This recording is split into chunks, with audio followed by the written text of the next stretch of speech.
Every team, every topic, everywhere. This is Believe.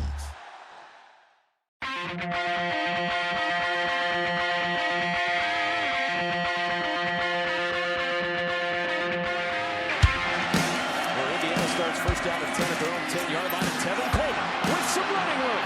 Tevin Coleman down the sideline. Coleman, one man to beat. Tevin Coleman's going to go 90 yards, and Indiana takes the lead. Randall L. scrambles, started off the pitch, keeps it himself down the sidelines. He could go. Antoine Randall L. touchdown. Rory going to the single coverage, end zone. Touchdown! He hits Cooper again. Welcome to... I'm just kidding. It's not that bad anymore. Welcome to episode 268 of the Hoosier Happy Hour podcast. I am here with a blank-faced Brandon, who's also here, and I think both of us are hovering around the 80-85% tile as far as like full health. Brandon, what's up? Yeah, it is football season, and I think I probably entered the week with a questionable tag. Definitely had a little bit of a hangover, both emotionally, mentally, and physically from the game. But yeah, no, I'm heading into this episode 268 with the probable tag, ready to go, ready to do it all over again, except instead of in Bloomington, in your basement in Fishers, Indiana. Yes. Cannot wait. Hopefully we can work through some internet issues. That one wasn't too bad. This is start number 2 for us. Brandon having a couple internet issues, but he's doing okay now. Yeah. So as I said, in our group, there's a possibility of us struggling with some sort of vocal cord issue for the next 12 weeks of our life. So buckle up, buckaroo is what they say. We are going to talk today about the preview of the first road game of the season in Kinnick Stadium at Iowa. It's game number 5 on the season, a game that has been pointed out on the schedule since it got announced as one of the possible trip-ups on the road to perfection.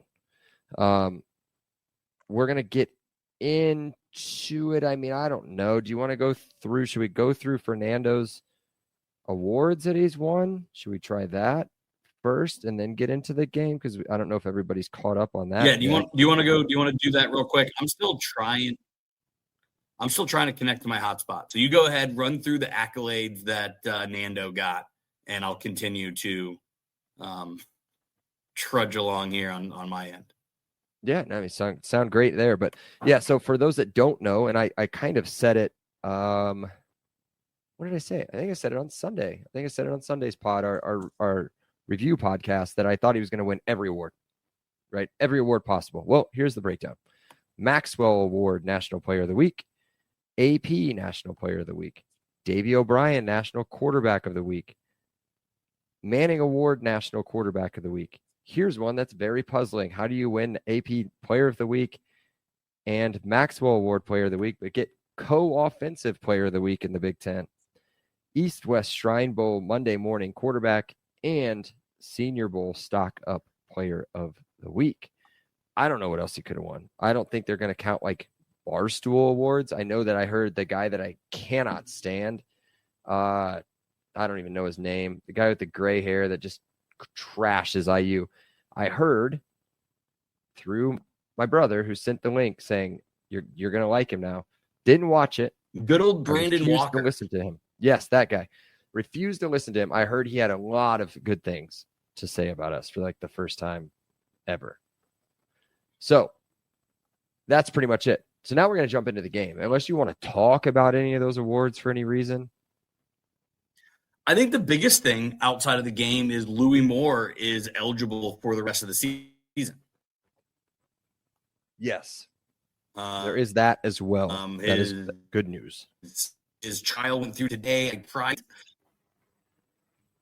That is phenomenal news, especially when you look at, I didn't realize how good of a season he was really having. I sent this over in our group chat. This is Mhm. from Jordan Janey, who we had on in the preseason.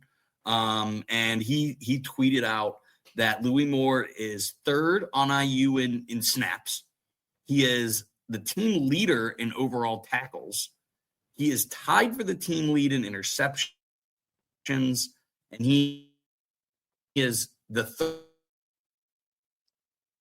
average safety in all of college football. So again, Louis Moore being free for the rest of the year is huge. Yeah, it's massive, bruv. That's what they say. Big time. And that's a guy that I think that both of us didn't have. I mean, honestly, we watched him for 3 years. We didn't, or I think it was almost 3 years. We had expectations of maybe some leadership or experience, but no actual like game breaking play ability. He couldn't get on the stuff. field. He couldn't Yeah. get on the field at Ole Miss, and they had a terrible defense, right? As is tradition. Yes. So yeah, there was zero expectations coming here, and we got some.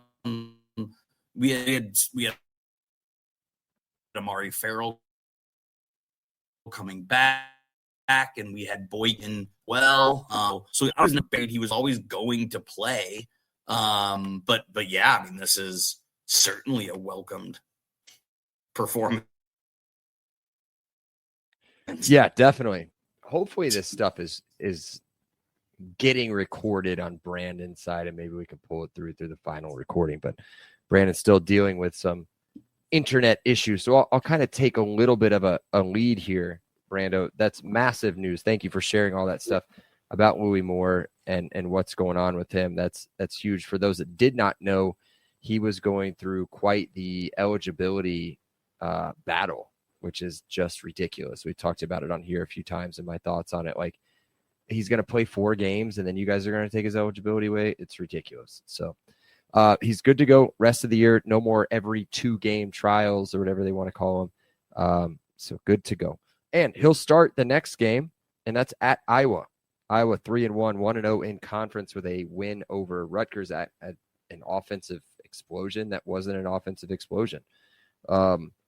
Beating Rutgers, we'll get there, 38-28 in Piscataway. I think that's where they play.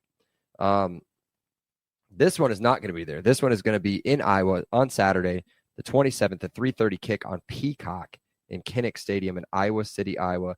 One of the most original names in the history of the world. It's going to be a nice, hot, sticky day, 82 and sunny. So it should be a lineup for a pretty good matchup, and you guys will go over some of the overall rankings through the first 4 games of the season. And especially on one side of the ball, it's pretty comparable. On the other side of the ball, not even close. So let's get into it real quick. IU right now, as of time of recording, the line has gone from originally at 3.5 to -7.5 IU at Kinnick Stadium. The over-under set at 48.5, so not expecting a ton of points. ESPN has IU right now at a 78.4% chance of winning. And we'll get into some of the series notes as Brandon hops back on the train, the podcast train. This was a pretty similar note to last week, so hopefully we get kind of a similar result. But the series is IU 28, Iowa 46 with 4 ties, which has got to be probably the most ties we have between any of our matchups. Previous matchup way back in 2021, I was there. It was disgusting.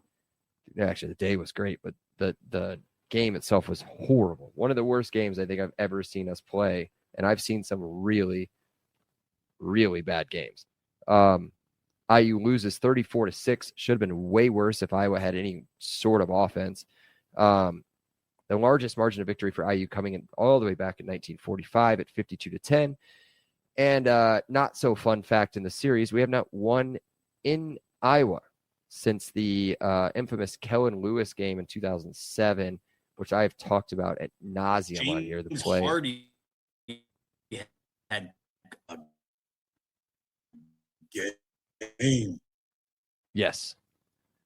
Yes, and I remember probably my favorite play from that game would have been I think it was Josiah Sears was catching kind of like a little bit of a fullback swing pass kind of thing, and Kellen Lewis for some reason followed his route after throwing him the football, and the ball popped out on a fumble right into Lewis's hands, and he took it down the sidelines. Got a 15-yard penalty for his celebration, but a great play. I don't even know if you can find that on the internet right now. I have no idea. But if you can, Kellen Lewis, Iowa, touchdown, see if you can find it. It's a crazy play. I think we ended up beating him pretty good too. All right, Brandon is kind of hot back off again. Sorry for any internet issues we're having. This is the first time he's ever really had any internet issues, so this will be fun. So I'll just keep running through it. We got no Seth today. He's out at a show, something like I don't know, some indie band or something called like Breeding Kittens, or I don't know what it is. All right, so we'll get right into it. So let's start breaking down Iowa. Their schedule so far, they've played pretty much cake except for the Cyhawk Trophy, which is always a super close, super low scoring game, or not always, but traditionally, where they lost 13-16 at Iowa State. Everything else hasn't really been too close. They beat Albany at home 34-7. They beat UMass at home 47-7. And then they went to Rutgers and scored 38 points. Now, you guys might be thinking 34 points, 47 points, 38 points. This is a different Iowa offense, right? Very high powered, likes to throw the ball, move it around. Not so fast, my friend. Somehow, all of those points being scored with a 104th total offense in the country. Again, comparatively to IU at second at 589 yards. So almost nearly spot on. We average 250 more total yards on offense than they do per game. Their scoring offense ranks 54th because of the points we talked about. Now, granted, that's built off of points per game, not necessarily broken down into actual offensive touchdowns. IU ranking third at 55 points per game, which is absurd. Rushing offense for Iowa 40th at 200 yards per game. IU third as well at 309. And then the passing offense, this is where it kind of takes up 127th for Iowa, just at 138 yards per game through the air. IU at 27 so far this season. We haven't really seen a whole lot of passing yards through those first, 2.5 games at 280 yards per game. So while we wait for Brandon to get in here, I'm going to continue with their offense. We'll hop right in. Their quarterback, a guy that a lot of people were going after pretty good out of North Dakota State. The transfer, 6'2", 235-pound transfer, Mark Gronowski. We'll just call him Gronowski. I think Seth calls him Gronk, which doesn't make any sense. But he's going at a 61% clip at throwing the football, which isn't terrible. But he's only thrown for 492 yards, 3 touchdowns, 1 pick. He's got a bad quarterback rating, 95th in the country at 44.5. But his trick, which has hurt us, at least really just in the first game, he can carry the football. Big yardage? No. He's carried the ball 46 times, scored 6 touchdowns, but only for 143 yards. So not a very good average per run, but he puts the ball in the end zone. Again, 46 carries. Just to put this into comparison with our actual running backs, Hemby has 50, Black 44. So Brandon just texted he's working through some internet issues, might be back on. We'll see how it goes. So we're going to look at what their running backs do, right? So the quarterback position, not great. As far as throwing the football, scoring touchdowns, not bad. So 6 on the ground. Look at the running back position. There are a bunch. So their main guy, I guess, Jazuin. I don't have Seth here to help me out here. Patterson. We'll just call him Patterson. He's the leading rusher on the team in carries and yards, but ruled out for Saturday's game. Got injured last week, already ruled out at the beginning of the week. So the room, though, in general, and I wish I would have wrote the quote from Kirk Ferentz, but it was basically just like we're a mash unit at this point, where they've got 3 healthy backs, and then they've got Gronowski. That's pretty much it. They've got a couple freshmen, and then one other guy. I can't remember his last name. I didn't think it was necessary to write it down, but a guy that's got it somewhere around like 200 yards rushing. So through this far in the season so far too. So they've got experience running the football. Not a lot of actual production is going to be available on Saturday. We thought maybe the same thing in their wide receiver group. Sam Phillips, the leader in receiving yards. And again, try not to laugh here, guys. He's a little guy, 5'7", but he leads them in 115 yards. Is their leading receiver. Jacob Gill will also be available, the leader in receptions. He's got 8. Now, granted, if you go look at Omar Cooper's stat line against Indiana State, he dwarfs those in one game, right? And they've played some really bad opponents in Albany and UMass. So there's no excuse for that other than they just don't have a very good quarterback throwing the football. Seth Anderson, questionable for Saturday, or at least I've heard that he's going to play coming off of an injury. He is their leader in touchdowns at 2, LOL. So the passing game itself shouldn't be a huge concern for IU, at least against our defense. But it was so hard for me to care. I mean, the fact that you guys got 3 names out of me on this one is a win for you. Now, there is a side of their offense that is unbelievable through the first 4 weeks. PFF ranks 4 out of their 5 starting linemen on offense as the best at their position. In the 5th, second best. Not in the Big Ten, in the country. This is the best offensive line through 4 games in the country. Now, again, review their schedule. Albany, Iowa State, UMass, Rutgers, right? 3 of those, I would say, 2 of them are cakes. At Rutgers, not going to be a good team, isn't a good team. Iowa State, solid team, rivalry game, low scoring, as it should be. And part of that reason it's low scoring, their defense. Their defense is pretty solid too. Not so far this season, the super solid shut you down type of Iowa defense that everybody's kind of been used to. We'll go through their rankings here real quick. Total defense comes in at 13th. IU at 3rd at just a smidge over 200. They give up about 240 yards per game. Scoring defense at 24th. They give up about 15 points per game, which goes right along. That Rutgers game really hurting their points per game so far. The passing defense, a little bit lower than everything else. They're about 32nd, but still only give up 173 yards per game through the air. IU 8th.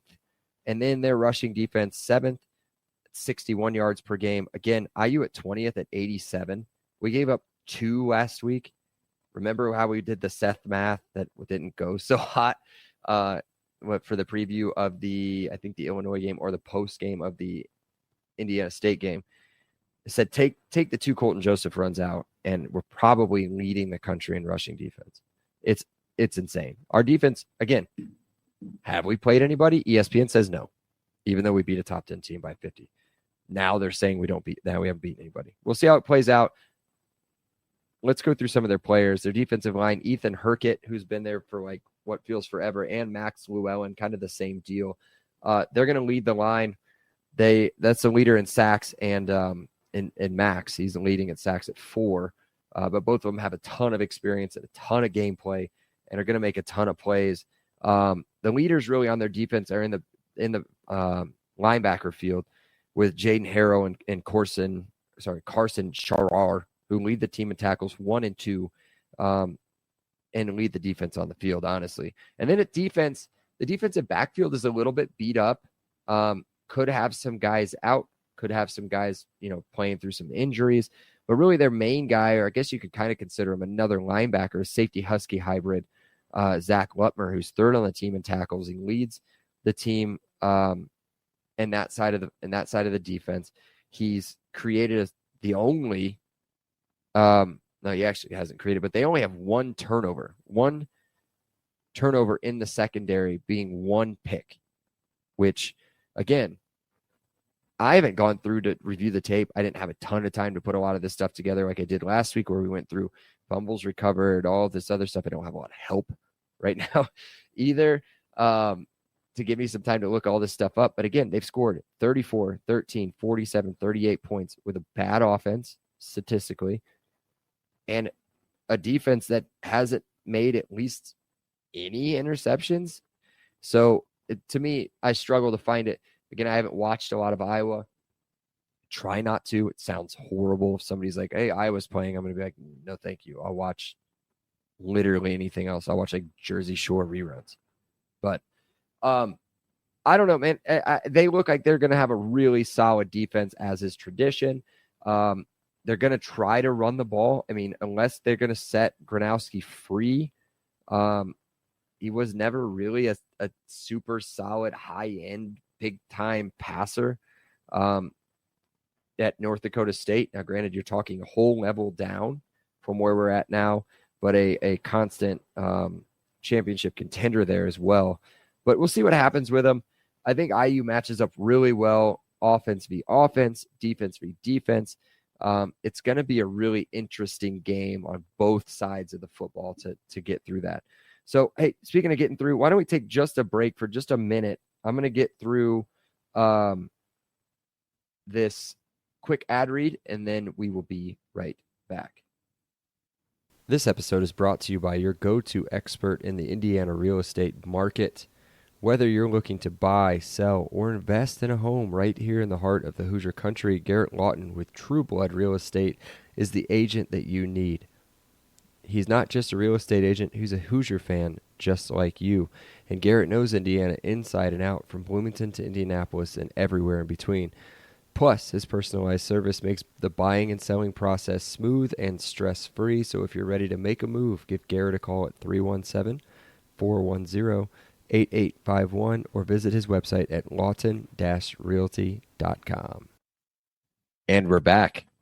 And when I said we're back, like, we are back. Brandon is back. We think. We'll see how it goes. Brandon, what's up, man?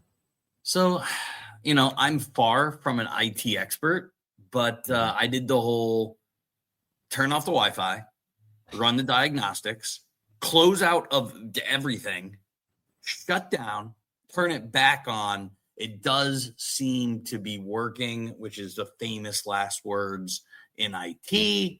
But yeah, I did want to comment mostly on the offense side of the ball. Do you mind if I kind of jump in and talk some Mark Gronowski? Oh, I think myself and the listeners wish you didn't, but we'll let you get your nut, buddy. Do your thing. All right. So Mark has been very good on the ground, which I'm sure you covered. I wouldn't say he's very good. Seth Math would say that his yards per carry isn't wonderful. But he certainly has had a lot of opportunities. And when I went back and watched the highlights, I didn't watch the game of when they went into Piscataway and run. Dude despite having a great offensive line, which I'm sure you covered, dude hates staying in the pocket. He just doesn't give time for things to progress. He wants to bail right away. He honestly reminds me a lot of Kenny Pickett. Just a super inefficient quarterback who would rather run than stay in the pocket. He doesn't throw the ball long at all. They get some splash plays, if we're talking in Mike Tomlinisms, but they mostly come off. They mostly come off play action. We'll get this in IU players to watch, but I think scheme wise, he's pretty easy to scheme against. And their running back Moulton, who will be is their running back one, is very similar to Fagan, not as big, but kind of a lumbering big guy. And I think, again, if we can stop Fagan, we can stop Kamari Moulton. And then I'm not going to cover any of the wide receivers because one, Gronowski can't throw, and two, the wide receivers just are nothing to go home about because it's Iowa. Yes.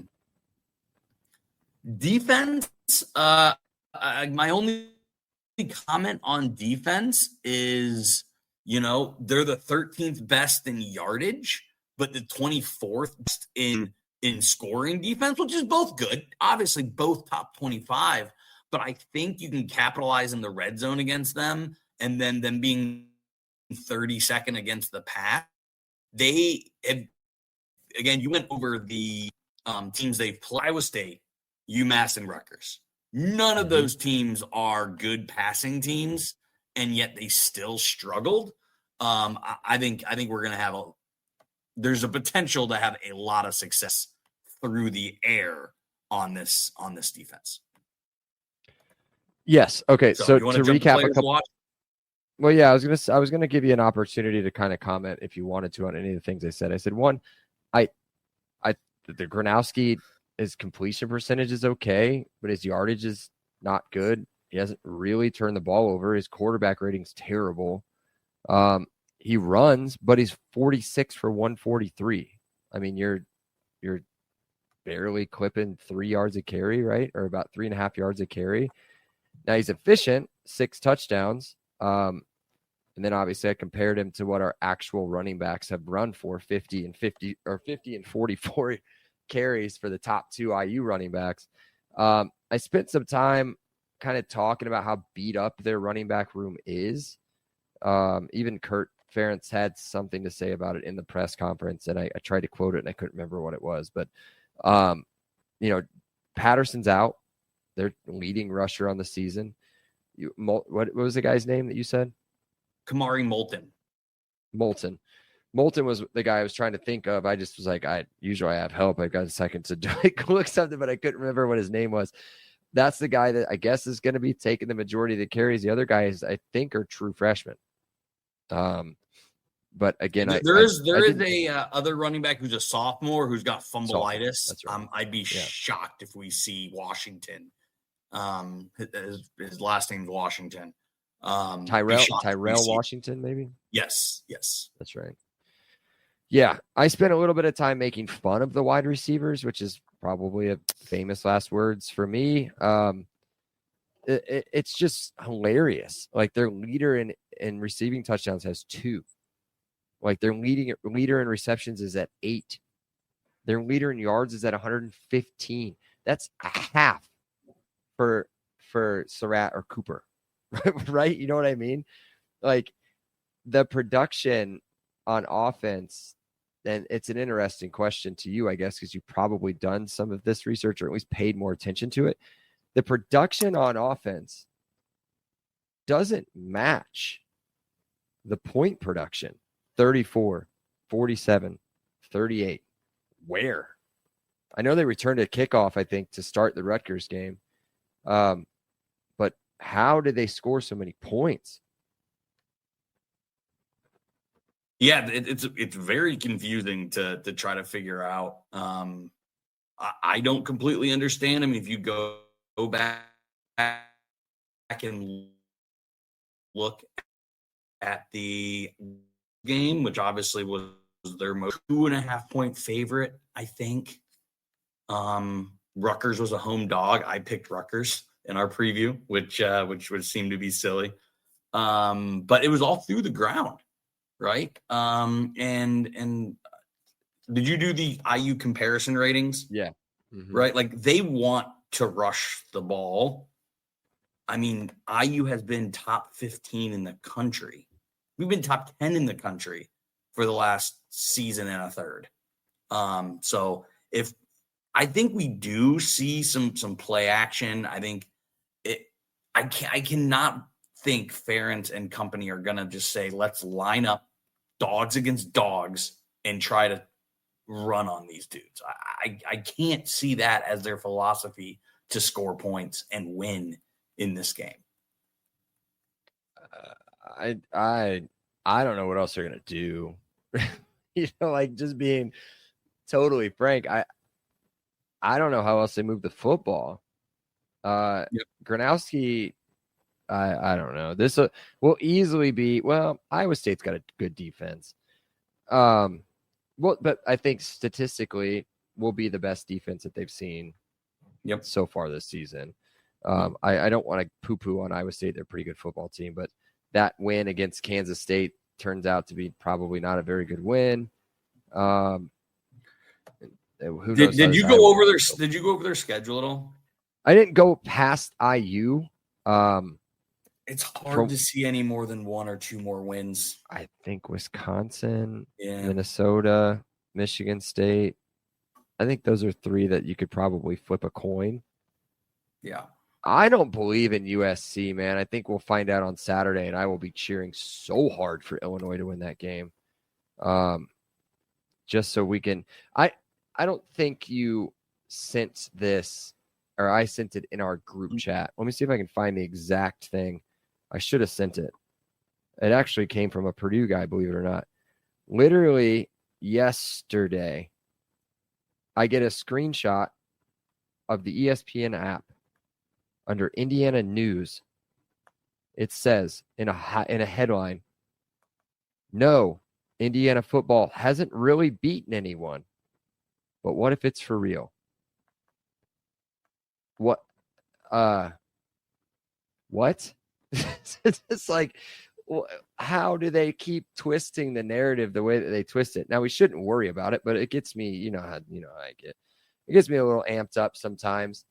I'd love to see Illinois beat USC. It's a noon game at Illinois, so USC a big favorite, though. I think we'll get to it a little bit later.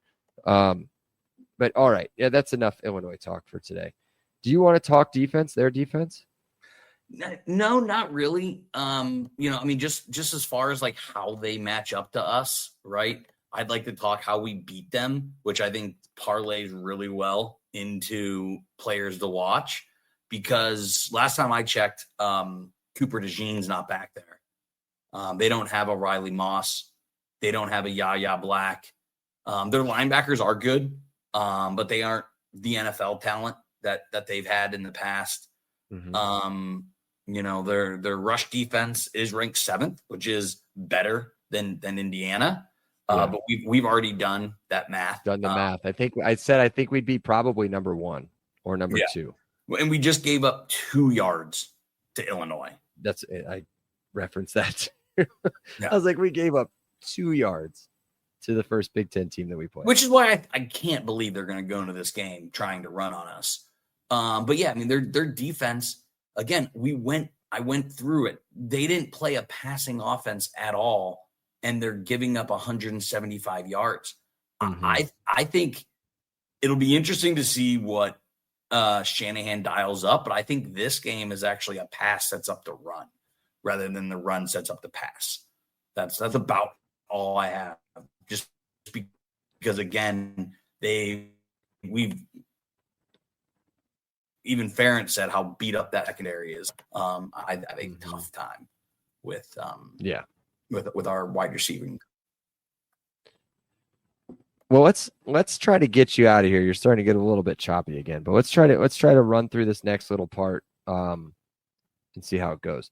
Who are you watching on IU on offense? Yeah, so I took the 2 wide receivers in Surratt and Debo. I think I will say Debo until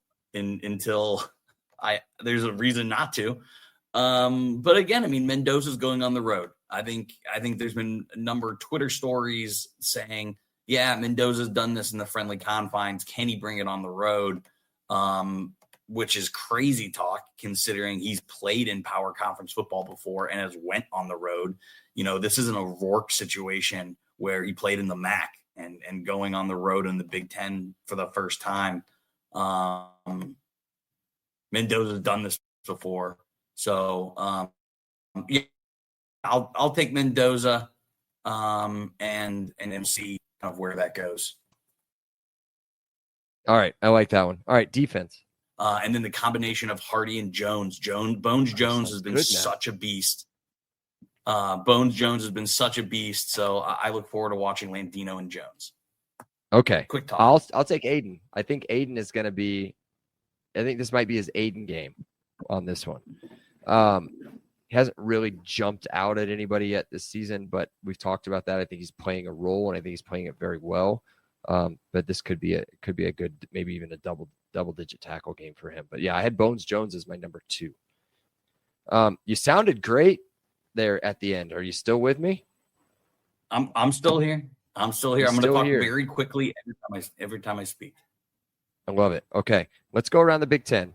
I didn't even do my picks yet, but I think I know where we're going to go. There's only 5 other games that aren't IU, so and they're all on Saturday. So we already talked about this one. Number 21 USC getting 6.5 points at number 23 Illinois. Sorry, who do you got?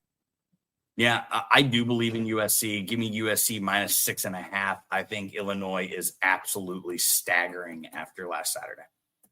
I would like to think that with a good coach and with senior leadership across the program, that they could bounce back, especially at home in another big game.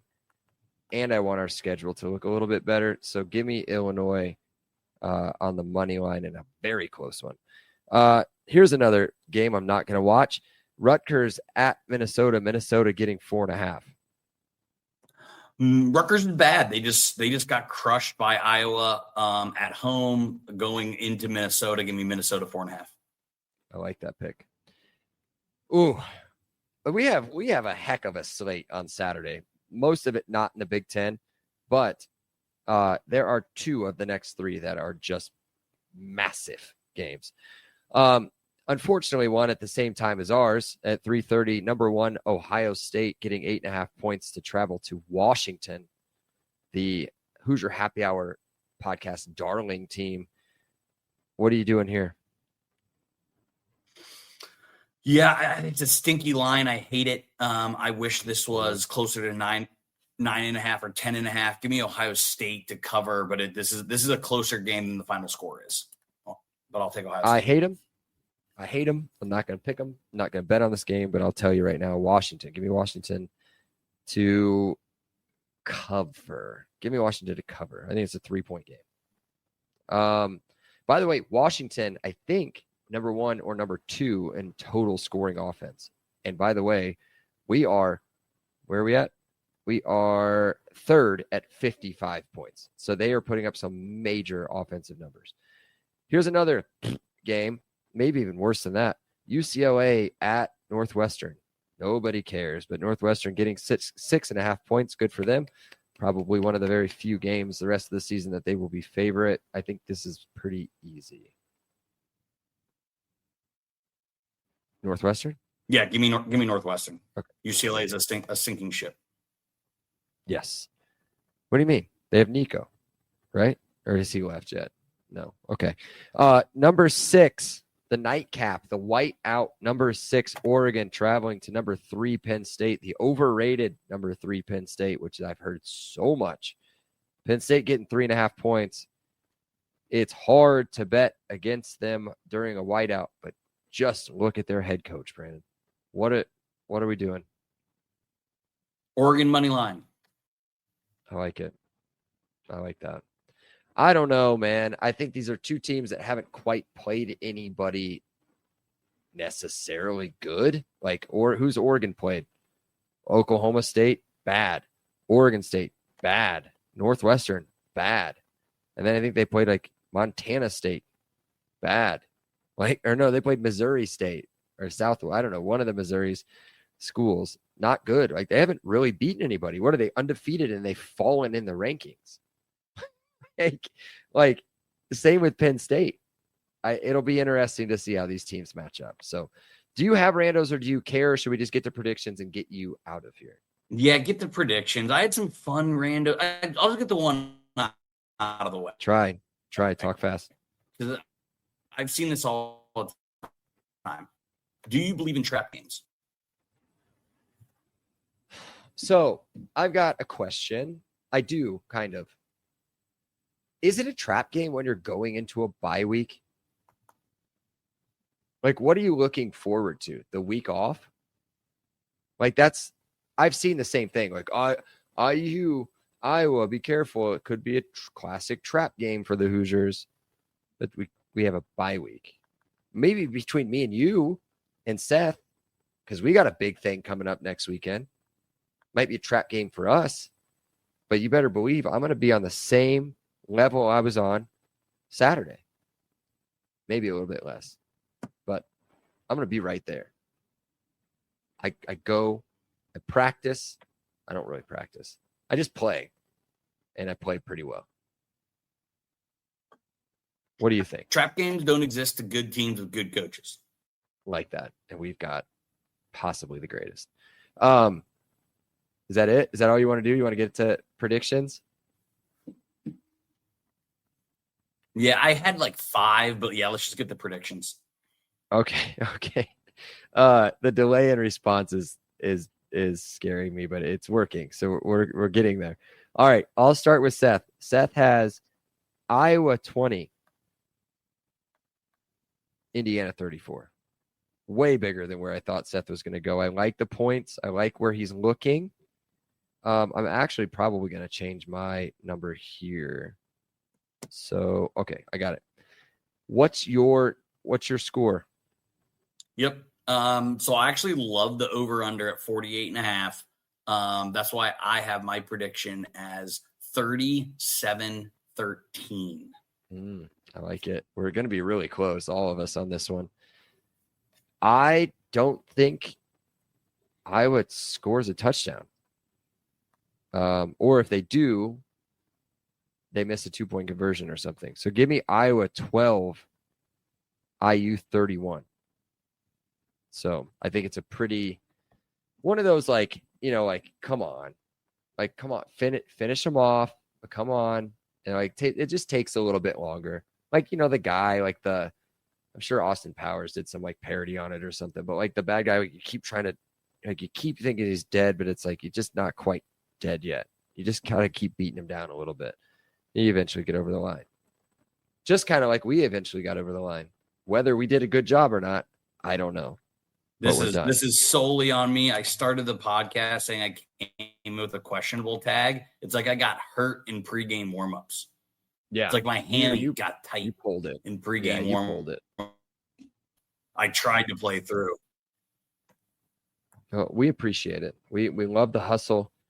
We love the listeners, if there's any of you left, because I'm not going to re-listen to this before I post it for everybody to listen to tomorrow.